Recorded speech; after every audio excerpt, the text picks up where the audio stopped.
My name is Jan Rosenau, and I'm new. I've just started here at Oriel as a Senior Jackson Research Fellow 3 weeks ago. I also lead the energy program at the Environmental Change Institute at the University of Oxford. And today we have an esteemed guest from Nigeria with roots in London, Ernest Akinlola, who will, I hope I got that pronunciation correct, who will, spot on, excellent, who will talk to us about Nigeria and clean energy. An excellent topic, I think, to explore, one that's often overlooked, so I really look forward to his remarks. I will introduce him in a minute in more detail. Before I forget, very importantly, some housekeeping. There are drinks after the lecture. So for those of you who have time and fancy a drink, do not run away. There are drinks outside, and I think you can't miss them because they'll be right outside the door. We would be delighted to have you around for a drink or two. But let me now introduce Ernest, who has come here to give us his perspective on clean energy in Nigeria. Nigeria is actually a country with huge solar potential, and that is exactly what Ernest is working on, harvesting solar energy in Nigeria with PV, with solar photovoltaics, but only 1% or less actually of electricity in Nigeria is currently from solar. That's a very small amount, and about 90 million people have no access to electricity in a country of 230 million, and that's the country in the world with the largest population with no electricity access. And again, that's something that you try to change with your work. So what's his background? We had a chat today and also online before you traveled here, and you have a very interesting history in terms of your career. Right? So you have a background in applied economics, and you also went to Manchester Business School. And you told me that your mum said you should become an accountant, and you did that. And it seemed to have paid off because you had then major roles in very significant companies. You were the CEO of Intel, you were the CEO of Leica Mobile. Some of you might know, you see the label quite often in British corner shops. And also the CMO of Etisalat Nigeria. And you helped launching Virgin Mobile, which of course is a household name and everybody knows that. So a very esteemed career in telecommunications. But you have shifted, and you told me that you were a telecoms guy, and now you're an energy guy, and you're hooked, and you can't leave the energy space. And I can't agree more. I've worked in energy for 20 years, so I sympathize with that idea very much. So today, Ernest is the Managing Director and CEO of Bboxx Nigeria. I leave Ernest to explain exactly what Bboxx does in the presentation, but as far as I understand, it's all about solar, batteries, electrification, and fighting energy poverty. Not just in Nigeria, but in many other countries, in 10 African countries, the company is currently operating with more than 5,000 people employed, so very impressive coverage in terms of how many people work for the company and the geographical scope.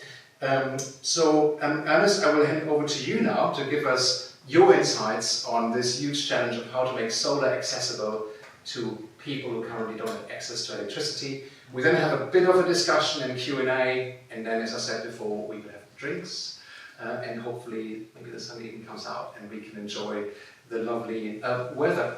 Ernest, over to you. The stage is yours. Thank you.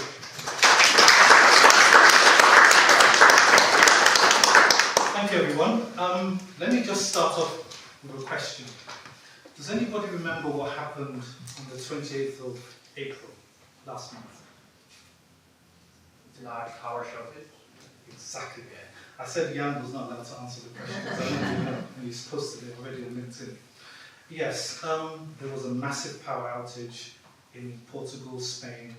Everything shut down, turmoil. Everybody was wondering, was it a cyber attack, etc., etc.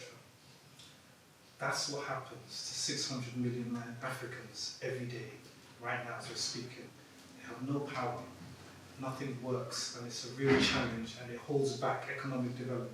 And so, when Jan mentioned, when I joined Bboxx in 2020, I was hooked. I've sold millions of SIM cards in my career, but the day I installed my first solar panel, and I'll show you a picture about that later on, the feeling was just of impact.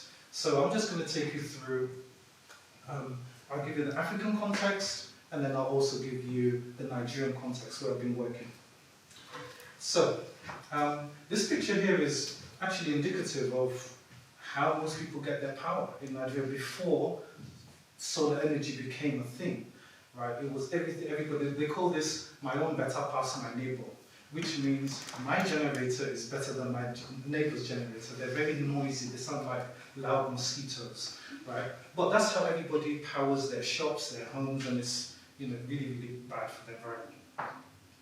So, what we're going to talk about here is, I'll talk about Africa, and then I'll talk about the Nigerian context. 600 million people in Africa lack access to electricity, and this is spread across all over 54 countries.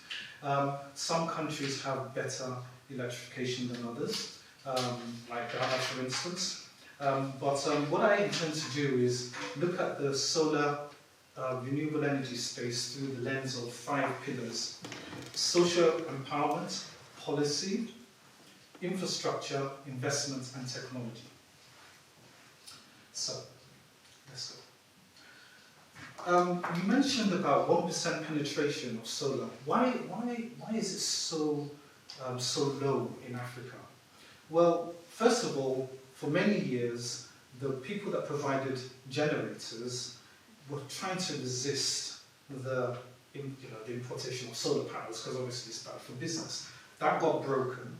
But then when you look at the economic breakdown, socio-economic breakdown in Africa, 80% of the population are under the age of 30. Most of them are unemployed. Right? Unemployment is very high. So economic purchasing power is quite low. And when you're then talking about a solar energy system that can range from $200 to $2,000, that affordability becomes a major factor.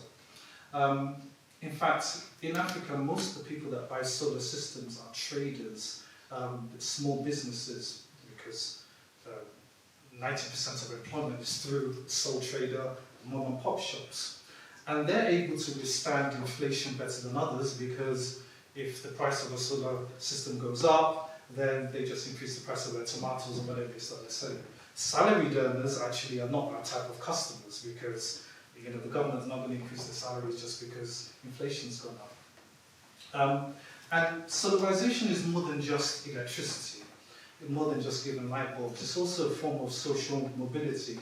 So you find that in what we do in Bboxx, and maybe I should explain about Bboxx. Bboxx is a solar energy company. We're Pan-African, but we're a UK company. We're started in the UK from our 3 founders that went to UCL.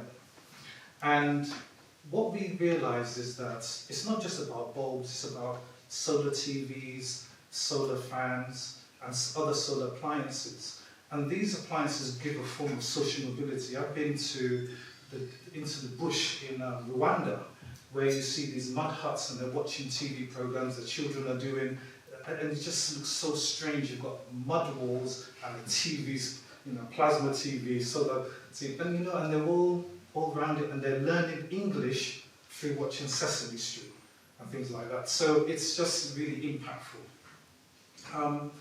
Mainly, people pay as you go. So we call it pay-go. It's actually really a lease to own. So what happens is, because of the affordability, not many people can buy it outright. So what they do is they pay over a 12-month period.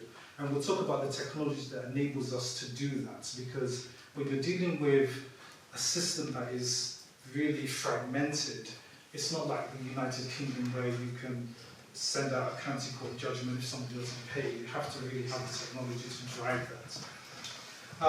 And then there's a dearth of skills. Even in the United Kingdom, we don't have enough people in the solar industry. So you don't have enough people that are trained to install the panels correctly. You get all sorts of challenges in that. There's not the capacity building hasn't happened yet. It's happening. We'll talk about that in a minute. But these are some of the social issues facing the adoption of solar energy in Africa. Now, policy. I probably think this is probably one of the biggest impacts. The government policies differ in every single country. In some cases, like for instance in Kenya and in Ghana, the government are very pro. They're very pro the solar industry, and they've got tariffs on, so there's zero VAT on products. Sometimes they reverse that. But generally speaking, though, economic policy plays a major role. This graph here shows the relative currency strengths of these countries: Nigeria, Ghana, Kenya, Rwanda, and DRC to the dollar. Every solar system that we deploy is imported. There's very low manufacturing. So, let me take the case of Nigeria, for instance. If you imported stuff at the beginning of 2022, equipment from China, and then you sold it over a 12-month period, and they paid over a 12-month period, at the end of that 12-month period, you then want to buy another batch, and you've got like 40% of the revenue because the Naira has depreciated. That is a major impact on the economy. And what happened in Nigeria in particular during that period was they relaxed the exchange rate. They made it a floating exchange rate. It was pegged to the dollar previously. Other countries, it's relatively stable, so they've been able to penetrate more. And that has, so every single solar company like Bboxx has been trying to find ways to mitigate that through hedging, various financial instruments to be able to weather that storm. But the other part of policy, and I'll talk more about that when we get to Nigeria, is on the grant side. So we have various grants. They're all structured differently in each of the African countries. So grants that will enable maybe for the manufacturing of solar. Sometimes it's just for relaxing of the VAT on it, or no excise duties, etc. So, but it varies, and I'm not an expert in every single country, but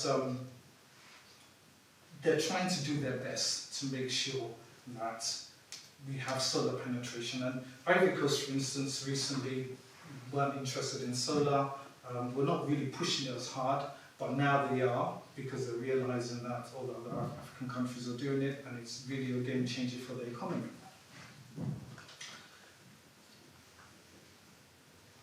Financing. Okay, so if you hear about Africa and Nigeria in particular, and Kenya, you hear a lot of, most of the investment is in fintech. So everything's about payment gateways. The next unicorn is going to be a fintech. Most entrepreneurs are looking to set up a fintech. They all seem to skew towards the payment gateway side of it, and that's where all the money's been going. But for the first time, in 2024, FDI, foreign direct investment, exceeded fintech into Africa. Why? Because everybody's fatigued about fintech and how many different payment gateways are you going to launch.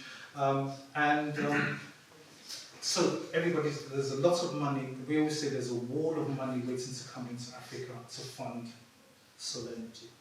There was a sweet spot around 2021, just after COVID, when that was the case in the general sense. But what's happened now is, due to the economics of selling to those people at the bottom of the pyramid and collecting your cash back in time, the FDI is now focused more on productive use and commerce and industry. So it's getting really tight getting in money for social impact, which is why the likes of the World Bank and other NGOs, they focus more on social impact and the residential part of solarization, whilst the VCs are now realizing that, well, okay, so I get $80 back out of every $100 that you've sold. So the cash collection rate can be a challenge for them. So they're now moving towards very rigorous, we're currently going through the Series E at the moment, and the questions we're getting, the due diligence questions, are so much more difficult than they were in 2021, because we're social impact. So this, of course, has a major impact on how well and how deep you can actually penetrate solar in Africa.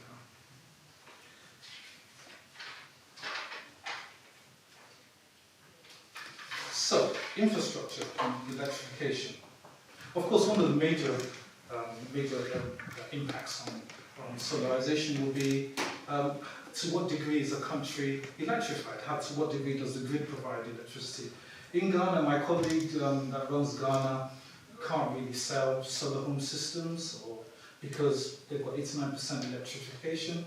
The remaining 11% is just scattered across the country, so it doesn't make it a viable proposition for them. Rwanda is very close. I think in 2 years' time you'll be 100% electrified. They're the fastest growing. Ivory Coast is now picking up, and Kenya. But then look at the relative population size. There's 5 million in Ghana, 15 in Rwanda. 15 in Rwanda is not up to a district in Lagos in Nigeria. And then Nigeria's 240 million population, and electrification is 50%. That's on a really good day, right? That's on a really good day. So it's a major challenge. We have last mile access issues. Just trying to, and when I get onto Nigeria, that's where you really get to see this. Last mile access issues, so road networks. Whenever I come to England and I get in the car and I'm going home, and the taxi driver's always saying something, oh, it's really tough in England. I don't know what you're talking about. Just trying to get from A to B in some parts of Africa is really, really challenging. Just traffic alone. So we have the supply chain logistics. The lead time from China is, and everybody buys from China, and respect to what they say, and it's not correct that you get cheap from China. You can get really expensive in China as well. So that's the hub, right? And the lead times are a lot. It takes a long time, and then when you're trying to service a community, it just adds on to the whole impact of business case. Technology. Okay, so this is, Phil, you were talking about some of the data analysis that we've been doing. How do you, once you've installed a system in a rural community, you need to make sure that they can pay for it on a monthly basis. You need to make sure that if they don't pay, because we're not charity, if you don't pay, how do you switch them off temporarily? It's not something that we want to do, but we need to enforce some discipline. And then how do you go back and repossess if they're not going to? And that's all part of the process. And this lady here has just shown one of the numerous payment gateways that are used to pay on a monthly basis. I'm emphasizing the telecom network, which where I came from. And if there's and it's often the case sometimes, where you don't have connectivity. The more rural you go, the less connectivity you have. So somebody might want to pay for their solar system, but can't because they don't have a network available. And then these are some of the systems that we sell, the Flex 140, solar inverters. So as you can see here, there's a combination here of a TV, panel, radio, chargers. People use these chargers to charge their phones, because most people do the business on their phones. And they also use this as a form of business, because they charge other people to charge their phones. Right? Everything's business, right? Everything's revenue generated. And this is a very simplistic view of the world. It's very intricate. You have to have numerous payment gateways. You have to have several mobile phone providers. And if all of that doesn't work, then you have to then go and plan to repossess. Now, repossessing a unit is not the easiest thing to do because people don't want to give it back, and they can become violent. Right? So it's a process that has to be very carefully managed. So that's really general. Now let's talk about Nigeria specifically. This is the journey that I have actually walked the last 5 years. So Bboxx started my journey in solar energy. I was telling Jan when we had a conversation that a former colleague of mine, when I was studying accountancy, tapped me on the shoulder and said, "Oh, Ernest, you like an adventure, I've got one for you, why don't you..." Solar. I said, "Solar, how do you spell that?" understand that. I'm a telecoms guy. And so, anyway, I went along and we started Bboxx from scratch. And the first thing I want to talk about is policy, right? How has the policy enabled us, government policy has enabled us to grow in Nigeria? I'll start off with that picture in the middle there. That picture is 7 days old. That's me in Abuja, in the capital of Nigeria, signing our agreement for a $300 million subsidy program, the biggest public funded program, I think, in the world, right, for Nigeria only. People say, well, you're for Africa, so no, just for Nigeria, right? Actually, it's 750 million, but there's a mini-grid component to it as well. So there's mini-grids, there's standalone systems, and that's what it's been assigned for. Now, when I started in Bboxx in 2020, there was an existing program for $60 million. That got exhausted very quickly. And since then, there's been a lot of, and it got exhausted in 2022. And since then, there's been a lot of lobbying from all stakeholders to bring this to fruition. So this is a massive, massive moment, and it's a big deal for Nigeria and Africa in particular. Now, what they've done this year to make it more impactful for Nigeria is to say, when we had the original one, it was go out and install, it's an output-based subsidy. So you install the system, once the system's installed, you get the geo coordinates, send it in, it gets verified by PwC, etc., numerous verification steps, then they send you the money. Initially, the money was given to us per installation in Naira, and as you can see from the graph, that didn't really help anybody. So they've changed it, and so it will be disbursed in US dollars. Fantastic. But there's a condition. This is the map of Nigeria. It's 230 million people. And Lagos is that tiny part here, 25 million of them. So you understand what I mean about congestion. And what they've said is, the red areas indicate where you get a higher subsidy for your installation, and the yellow, medium, and blue, they consider the blue areas to be highly electrified. Not quite right, because if you operate in Nigeria, you know that it's very patchy. But the whole purpose of this is to encourage developers such as Bboxx to install into those areas where you don't have that connectivity, they don't have any electricity, but they're not necessarily highly productive. And this is where the challenge comes between funds won't give you money to go and invest there. The VCs, they won't. But they'll give you money to invest in the oil-rich areas and the southwest. So that's why the focus is on C&I. We're actually exploring some of those. Oops.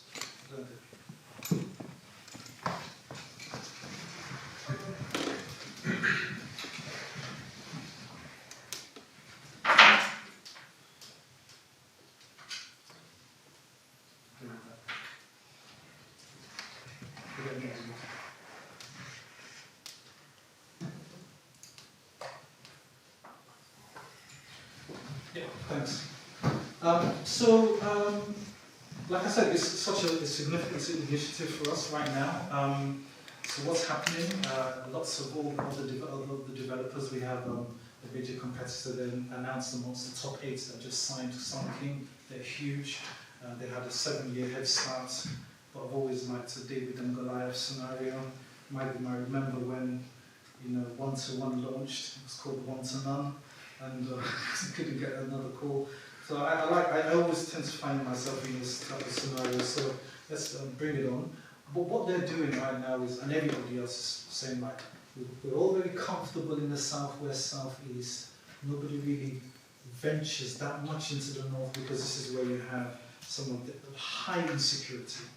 And this is the farming belt, and this is where the clashes usually happen with the Boko Haram stuff. I don't talk too much about that, but essentially what everybody's now focusing on is how do we extend our geographical footprint through partnerships to be able to operate in those areas.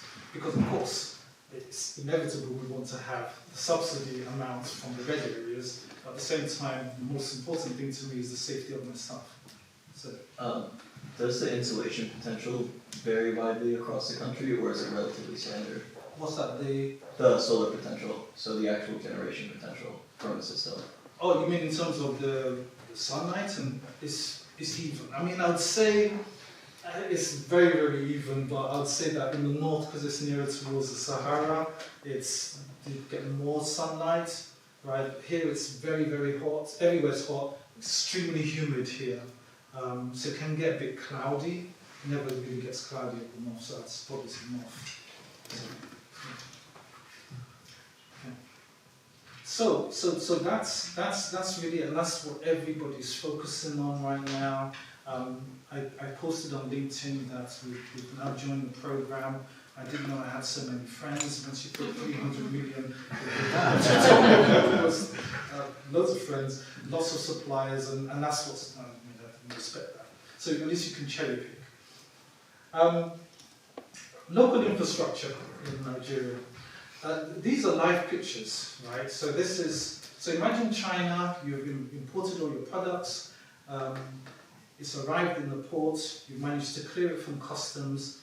This is the port, this is what you have to go through. You have to work with middlemen that understand the system, around the processes to get your product out in time, right? And it is a real art, and I'll just leave it at that. And then, so we have to navigate all of that. So lead time, just-in-time management becomes very, very important. Here is one of the roads. I think I've been down this road, if that's what you want to call it. But as you can see, it's right in the rural community. And this is where the demand is. These are those places that you saw in the red area. Maybe not so much in the red, more in the south. This is more south where we operate. But it's very difficult to get to service them. But we like the impact that we have, but we need the resources to be able to do that. And so I'll tell you how we get around to do that now.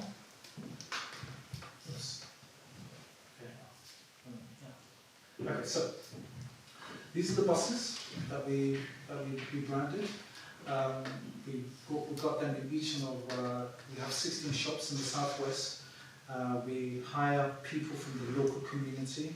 We hire the buses. Some of our colleagues in other countries use motorbikes. We're considering doing that as well now. And then what we do, we pack those buses with some equipment and with the agents, mainly like contracted agents. And then they go deep into each of these communities. They set up, they do engagement with the community.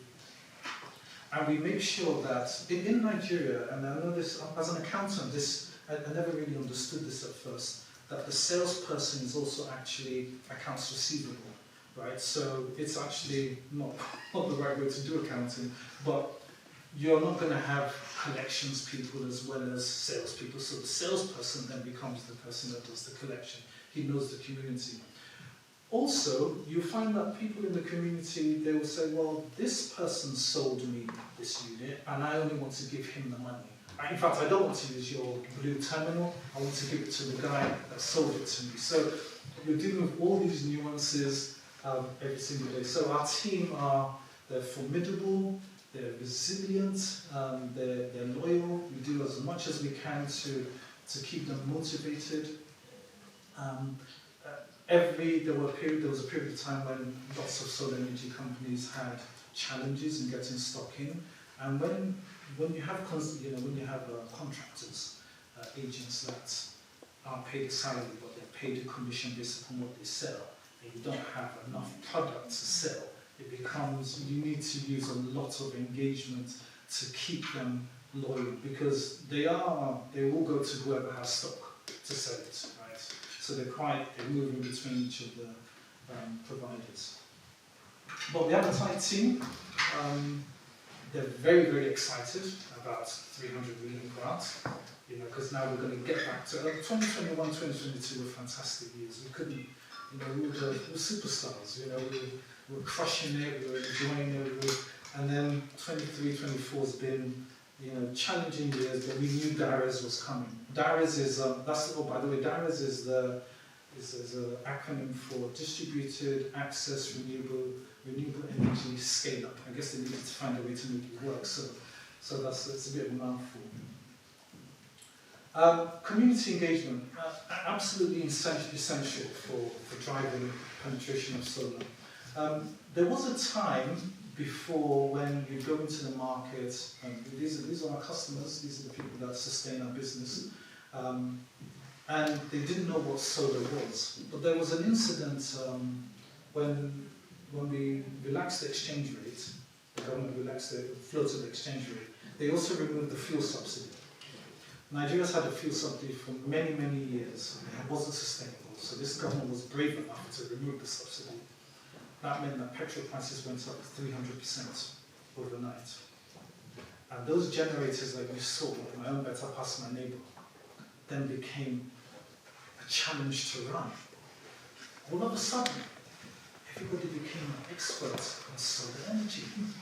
And these ladies in the market will tell you, they will argue whether it's lead acid or whether it's lithium ion. And I'm thinking, they probably, I don't know whether they even spell what they're saying, but they know what they mean. And so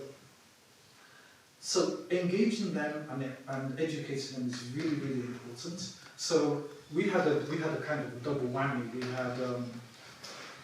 had an increase in demand because petrol became expensive, but then that petrol drives everything, so that drove up inflation, and it meant our prices went up. So we had increased demand, but then lack of affordability because of the service. So navigating all of that has not been an easy job. But we're still here, and we're going to grow much more now that we have DARES. It's also a good way of engaging. So this is us in the community showing our fans and our radios, and we have these speaker boxes as well, which they love. We also use it as a way of recruiting future agents. So, like I said, most people in that picture probably don't have jobs, right? So if they can come and work for Bboxx or our competitors, same thing. We recruit them if they show promise, if they show that they've got the initiative, and they know their locality, because it's very important to know that in Nigeria and in Africa, it's a very localized community business, right? And so if there's a dispute, for instance, and somebody didn't want to give back their solar system, you could go to the police, right? But you'd go to the community leader who would try and settle it for you. So we do a bit of both. Legal letters have some way of making an impact, but if you want a quick resolution, then you just have to go to the grassroots. Right? So we engage in the right way. After-sales service is really key for us. Whilst there's the repossession side of it, if there's problems, Bboxx. So when we launched 7 years after everybody else has launched, I always believe you need to find your hook to make yourself differentiate. So, okay, my light bulbs lasted a little bit longer than the other guys' light bulbs. Okay, that's a bit samey. So what we do is we double down on aftercare service. When we have a call centre, we make sure that we listen to their calls. We speak all the 3 main languages in the country. So that's very important for engagement. Our customers sustain us. There's a little story behind this. On the top right there is our first customer.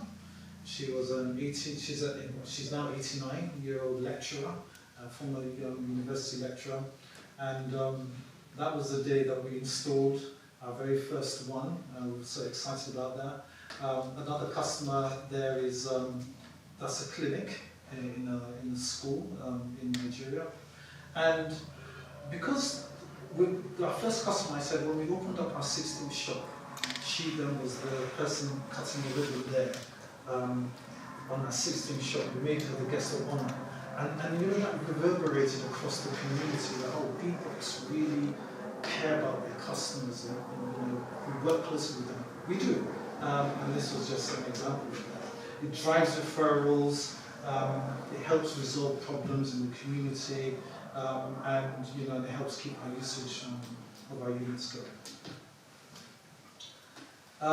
Collaborations. Yeah, this is an interesting slide. We work with local financing because I mentioned before that we need to hedge some of our revenue streams and our funding. But there was a time when we didn't have stock. And you know, if you have customers that are paying on Nigeria is a bit peculiar to the other countries. We launched last.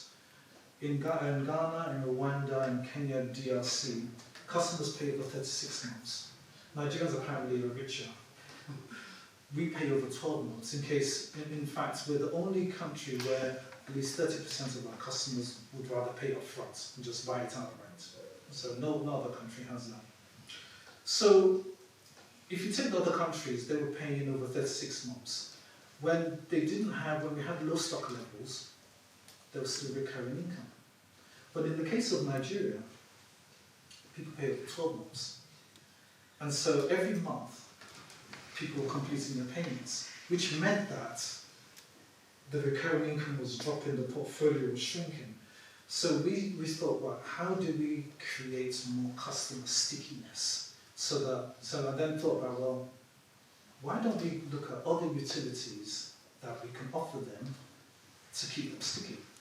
And so we came up with the concept of MTN. MTN is the biggest telecoms network. So again, I just can't leave my telecoms roots, right? So it's the biggest telecoms network in Africa. And I approached them, I said, I've got colleagues that left Etisalat and I said, look, we've got shops, they're big, and they're kind of, we don't have a lot of footfall, and you always want to expand. Why don't you come and do a shop in shop? So we did about 7 of them like that, and that meant that their customers would come in and we could tell them they're solar, we had footfall coming in, and also we earn a commission on every single sale. So we just retrained our agents to have something to do. So I thought, oh, that's cool, what else can we do? I was watching TV one day, and this company based in Kenya, Chiroko, they offer insurance. Now, in Nigeria, insurance penetration is the same percentage as solar penetration, about 1%. The only insurance that is used is mandatory insurance, like car insurance. So, but health insurance is quite low. It's only with large companies where you have these HMO plans.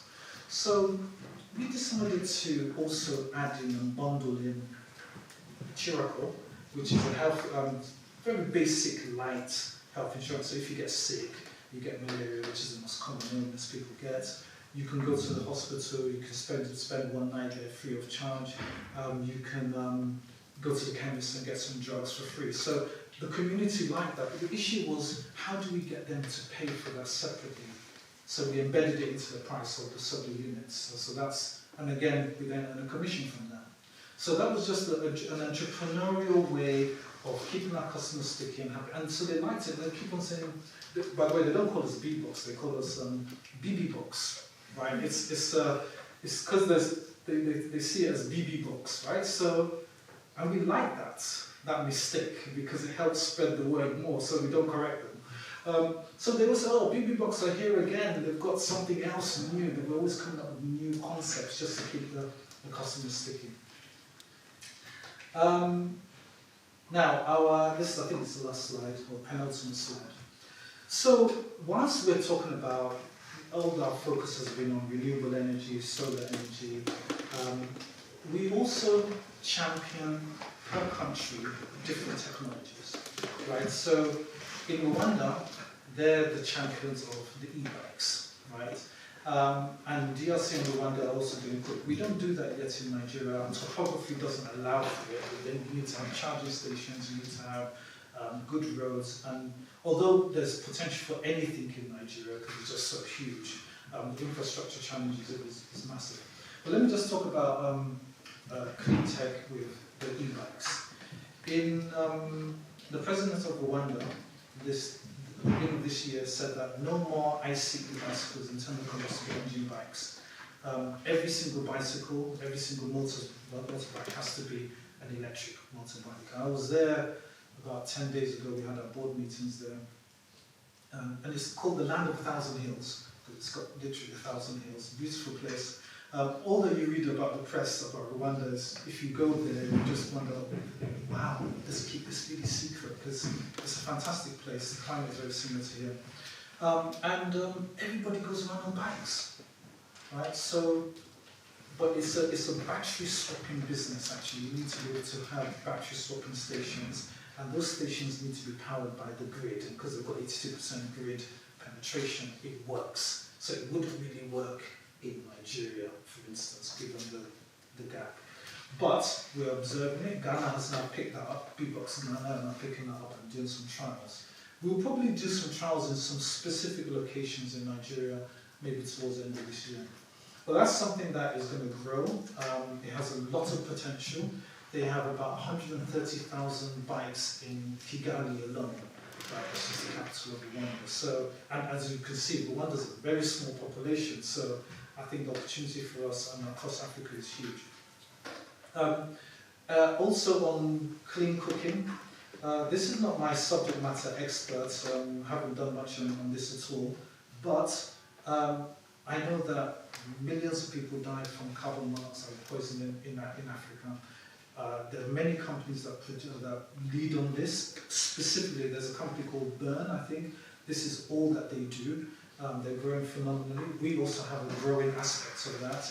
It's particularly in DRC and Rwanda, and it's growing very, very well. So, and what we also did was we developed something called a CLV, a cooking locking valve, which is placed on top of the gas cylinder, and it enables you to estimate when the gas cylinder is empty, so that you use that to manage resupply and refilling. So that's on our roadmap.